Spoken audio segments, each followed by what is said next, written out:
parents, the child goes to the teacher who will guide that child. What do you mean by external moral authority? You use that expression a lot. Materialism has to do with when you are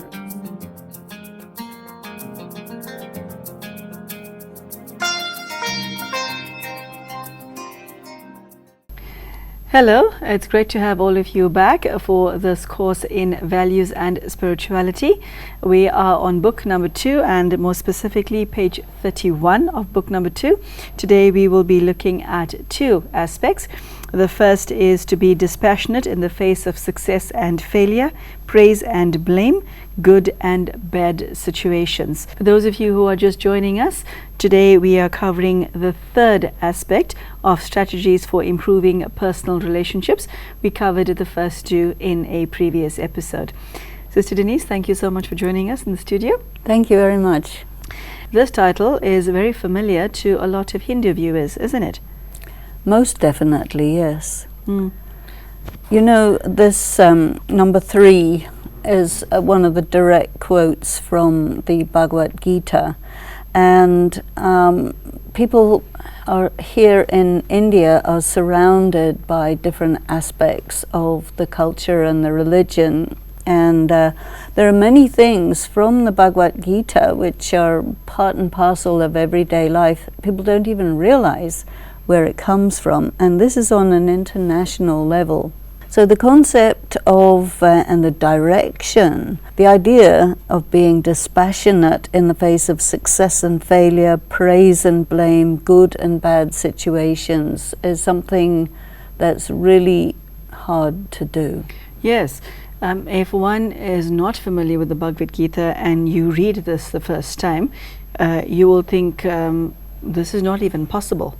It involves a lot of practice, and more than that, it involves really understanding there's a spiritual law behind this, that if you're not dispassionate, you'll be in this swing of up and down and mood swings and all of the things that one associates with psychological dysfunctionality. So this is a really good practice to bring in stability.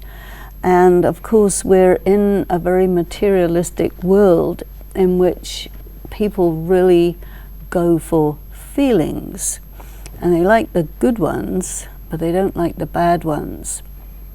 And what the spiritual law says is, if you're going to be like that, and you're going to nurture yourself from all the good things, the corollary of that is you are going to have to eat humble pie, you're going to have to take the rough with the smooth, and to mitigate it and ease the situation through the ups and downs of life, this practice of moving away from the euphoria and the depression that people are so used to, through the practice of dispassion and being equanimous in the face of good and bad. You go on to say, with the help of meditation, become sufficiently silent and detached to be free from illusions of sensory information, even though it often contradicts your sense impressions. I want you to give us a practical example of this to show viewers what you mean.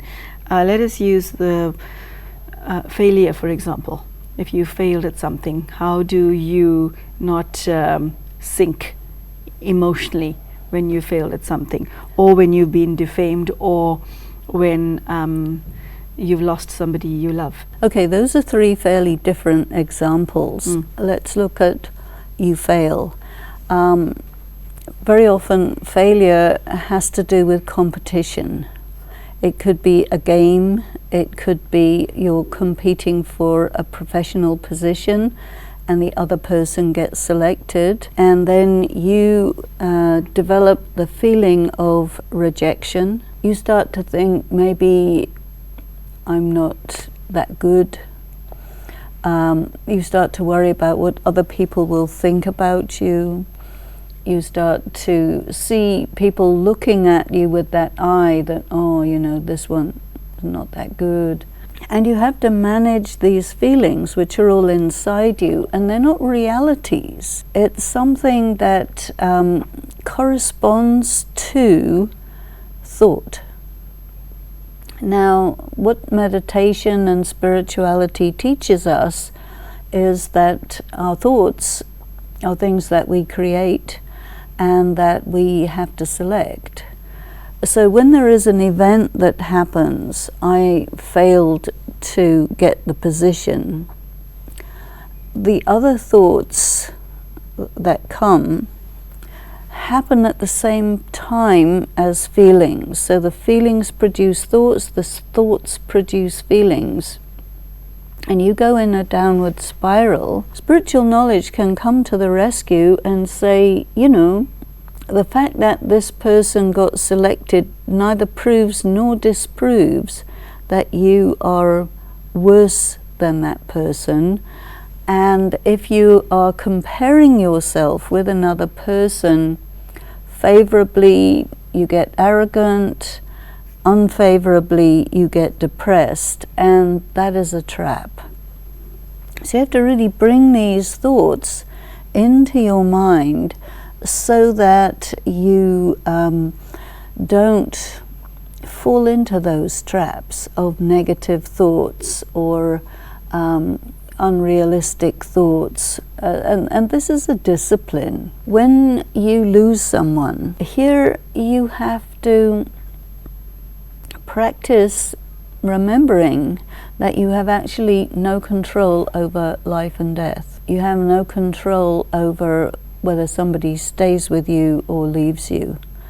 There's a lot that you can do, but ultimately you have to accept. So situations like that are very good for us to develop the practice of acceptance, which is a very good quality, and to also break apart the illusion that I control what happens in the future. That's a huge illusion.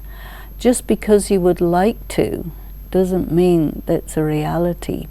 So all of these practices are to get us to be really realistic. And that doesn't mean that we become cold, but it means that our emotions don't run away with us, and that we're not living on a roller coaster, because usually what people prefer to the highs is something more like serenity.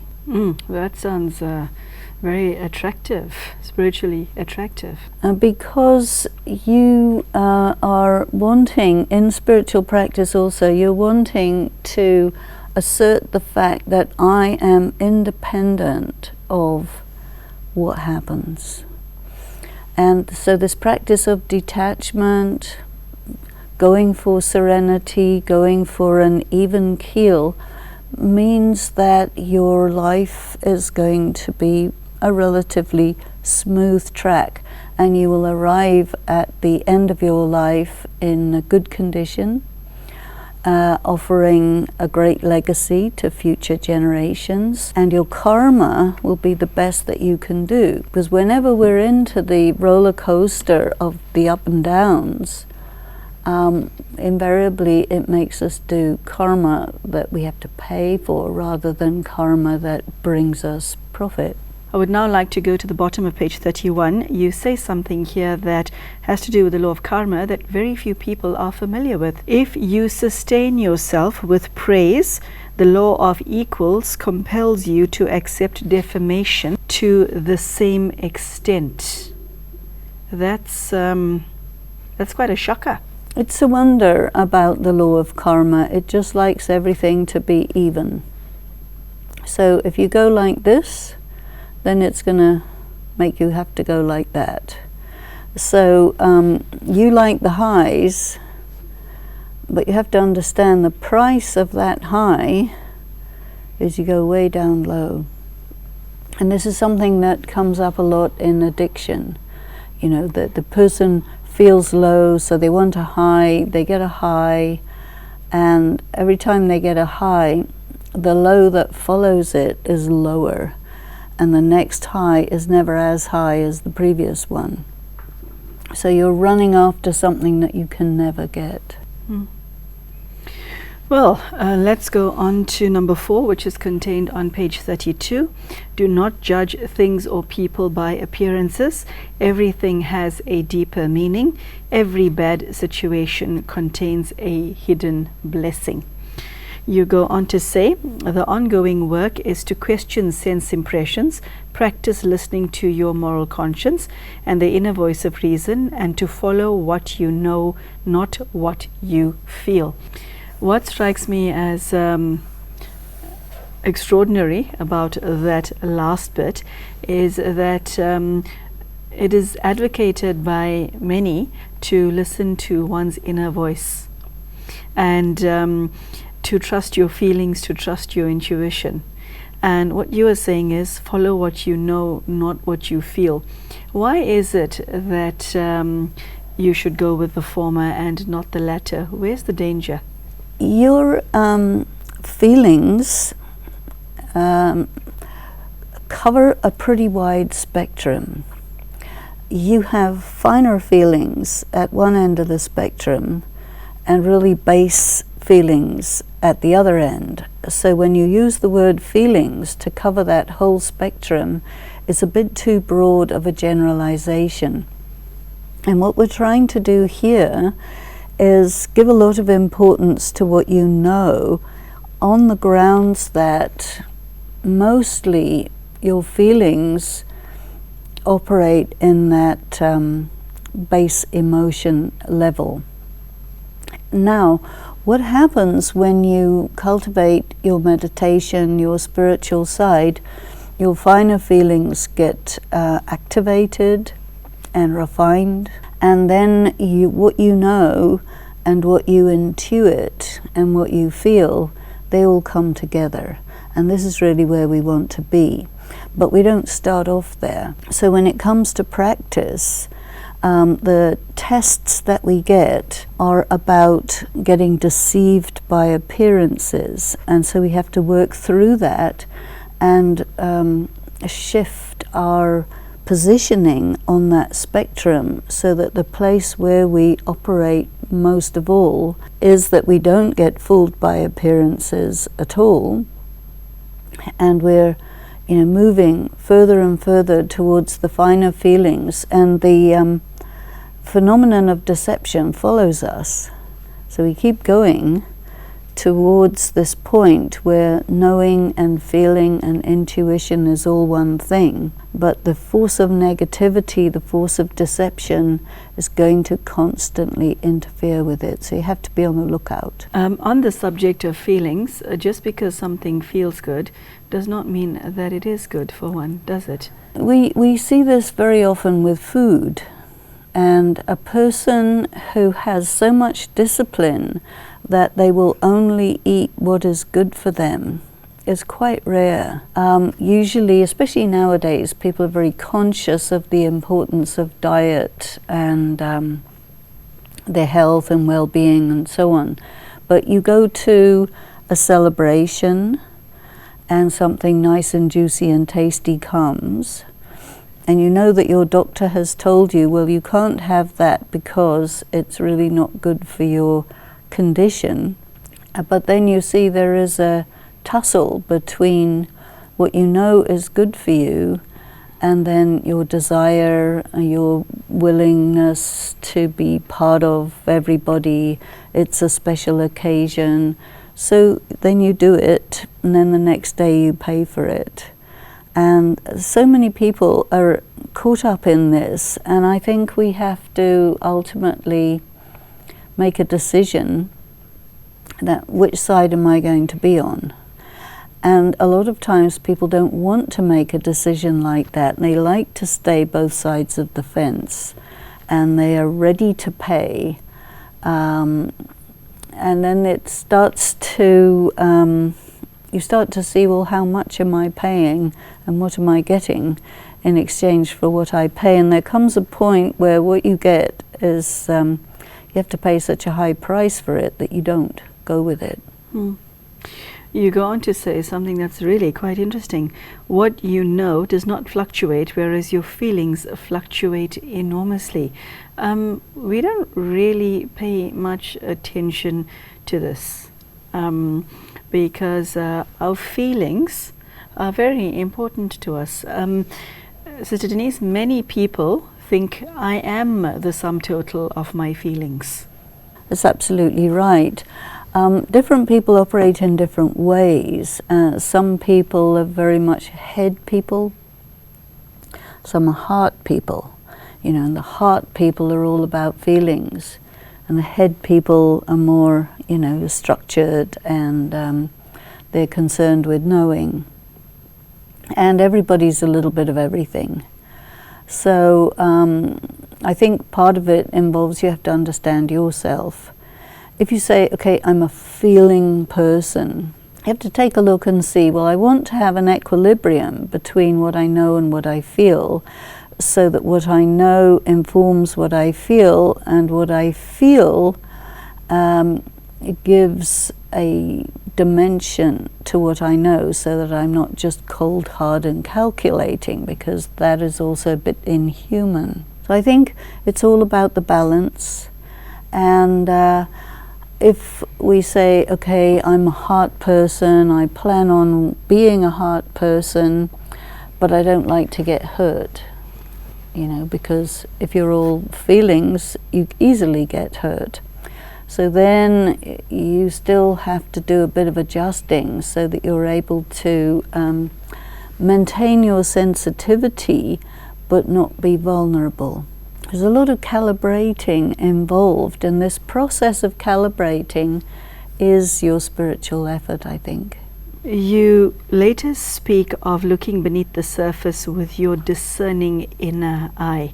That's a lovely expression. Could you tell us what you mean? Are you referring to the third eye that is spoken of in spiritual circles? The third eye is a wonderful thing, and it refers to the capacity to know things that cannot be known via sense perception.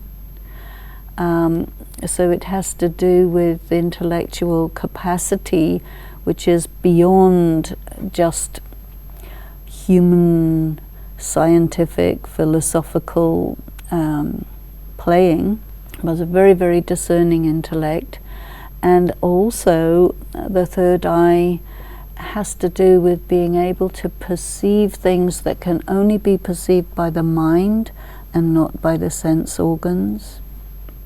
So it's very special, and I think that I would say that your discerning inner eye is an attribute of your developed third eye, yes. I see. What comes up towards the end of this segment is an age-old adage: everything happens for the best. And while a lot of us may understand this in theory, understanding it when adversity strikes is tough. What makes you so sure that this is the case? Because there are people watching you right now who have faced overwhelming loss and shocking amount of pain on all levels, and you're saying everything happens for the best. Best of what? You hear this a lot, and most people, when they hear it, they say, no, I don't agree. But a little while later they might themselves use that phrase, especially when they're trying to console somebody else. So when a person is in the intense feelings of the loss or the pain or the horror, the trauma, and their intellectual capability will look at this and say, how can you say that this is for the best? As you say, best of what? And it's really in hindsight that a person may be able to discern, well, if this hadn't happened, then these other good things wouldn't have happened. And I've managed to get through this bad thing, and I'm enjoying the fruits of these good things. So from that angle, I would say, yep, it is for the best. But it doesn't feel like it at the time. So I think that it's good to have this idea in the back of your mind, and it has the capability of, I think, calming some of your very strong reactions and emotions when something bad does happen, because that little phrase will come in to create some sort of a balance in your mind, that on one side all this really bad thing is there, and on the other side there's this little feather pressing on that, saying, you know, something good is going to come out of this, so don't worry. I think it prevents us from getting desperate and then acting in a desperate way, which would be regrettable. The virtues that you mention at the end of this is quite sage advice. Be patient, avoid hasty reactions and quick judgments, and discover the beneficial attributes of any situation. This appeals to one's innate sense of wisdom, doesn't it? Well, it does. I don't know how innate wisdom is. I think it's really acquired. Really? I thought it was innate, but in any case, tell us about the rest of this. There's another little phrase that seems to go with that, and that is that every cloud has a silver lining. Yeah.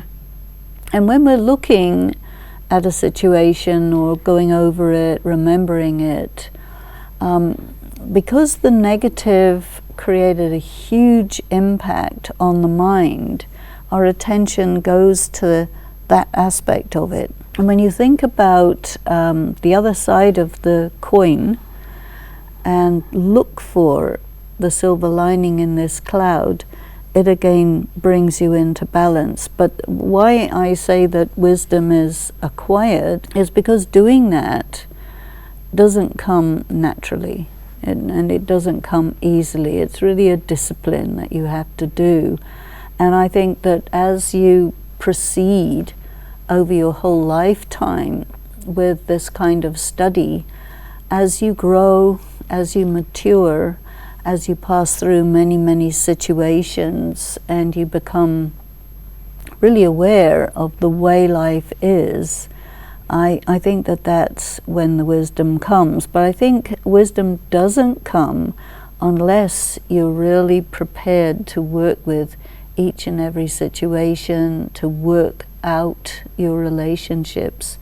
Then only you reach that point that is described as the wisdom of advanced years. Sister Denise has given us steps and methods as to how to achieve this. And what I really took from today's talk is that one of the aims of spirituality is to come to a state of equilibrium. And that means your highs are not that high and your lows are not that low. And very realistically, Sister Denise said to us that this takes a lifetime of practice. So do not expect to become this tomorrow. A very powerful lesson, and I think when one starts to practice this, you realize that it's spiritually safe to be this way. So thank you, Sister Denise. Thank you. Thank you so much for joining us. I do hope to see you soon for the next episode. Take care and goodbye.